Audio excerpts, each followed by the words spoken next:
Digoda Megawati, Golkar tinggalkan Prabowo. Sebuah langkah kebijakan amanah yang sudah diberikan kepada Erlangga sebagai ketua umum partai, dan itu final.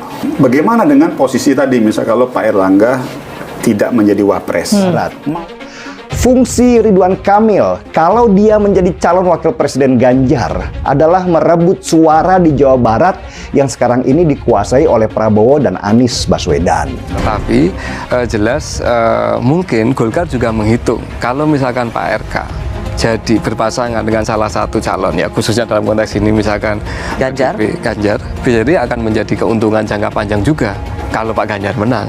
Tetapi tentu karena Golkar secara formal terikat dalam koalisi dengan Koalisi Indonesia Maju. Koalisi Indonesia Maju saat ini, tentu Golkar akan mendiskusikan itu secara serius dengan koalisi Indonesia Maju. Dan bisa jadi keputusannya Pak RK dibiarkan, tapi tidak.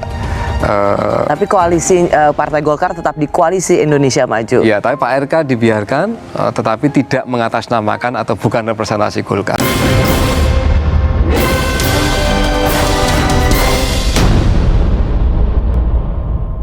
Meskipun ditinggalkan PKB ke Koalisi Perubahan untuk Persatuan, KPP, koalisi pendukung Prabowo Subianto masih menjadi yang terbesar dengan total 207 kursi. Di bawahnya terdapat koalisi pendukung Anies Baswedan dengan 167 kursi dan koalisi pendukung Ganjar Pranowo dengan 147 kursi DPR. Peta itu terbilang cukup mengejutkan.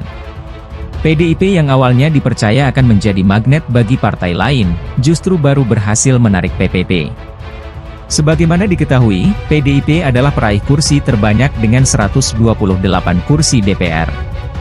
Itu juga membuat PDIP menjadi satu-satunya partai yang dapat mengusung paslon tanpa berkoalisi di Pilpres 2024. Namun, tawaran langsung Ketua Umum PDIP Megawati Soekarnoputri kepada Ridwan Kamil, RK, sekiranya dapat mengubah peta koalisi yang ada.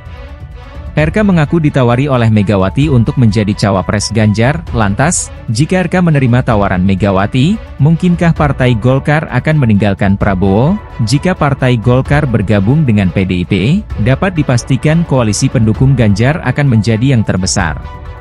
Partai Golkar memiliki 85 kursi di DPR. Artinya, koalisi pendukung Prabowo akan tersisa 122 kursi, dan koalisi pendukung Ganjar menjadi 232 kursi dengan tambahan 85 kursi dari Partai Golkar. Itu akan menjadi perubahan yang menarik dan begitu drastis. Koalisi pendukung Prabowo yang awalnya menjadi yang terbesar justru menjadi yang paling kecil, artinya, terdapat 3 kemungkinan jika Ridwan Kamil mengambil tawaran Megawati. Pertama, Partai Golkar akan berlabuh ke PDIP. Kedua, Partai Golkar dalam tanda kutip bermain dua kaki. Mereka tetap mendukung Prabowo, namun RK dibiarkan menjadi cawapres Ganjar. Lalu ketiga, jika dinilai membelot, RK bisa saja dipecat sebagai kader Partai Golkar. Untuk skenario pertama, ada desas-desus yang menyebutkan bahwa partai-partai lain ingin melihat pergantian kekuasaan. Sinyal-sinyalnya juga dapat dibaca dari komentar warganet dengan munculnya tagline, "Asal jangan PDIP". Melihat dari kacamata teoritis, fenomena itu telah lama dijelaskan oleh sosiolog Italia Vilfredo Pareto dalam teorinya sirkulasi elit. Menurut Pareto, kursi kekuasaan akan selalu berganti karena elit yang lain selalu ingin menggeser elit yang tengah berkuasa. Mungkin, sebagai partai yang memiliki sejarah yang begitu besar, Partai Golkar ingin mendapatkan peranan yang lebih besar di bawah kekuasaan baru nantinya. Dan harapan itu terletak pada Prabowo Subianto. Bukan tidak mungkin terdapat ketidakpuasan terhadap pembagian kekuasaan di bawah era PDIP saat ini. Untuk skenario ketiga, kasus Jusuf Kalla di Pilpres 2004 dan Pilpres 2014 adalah bantahan yang kuat. Partai Golkar sekiranya tidak sama seperti PDIP yang langsung memecat kadernya yang berbeda dukungan.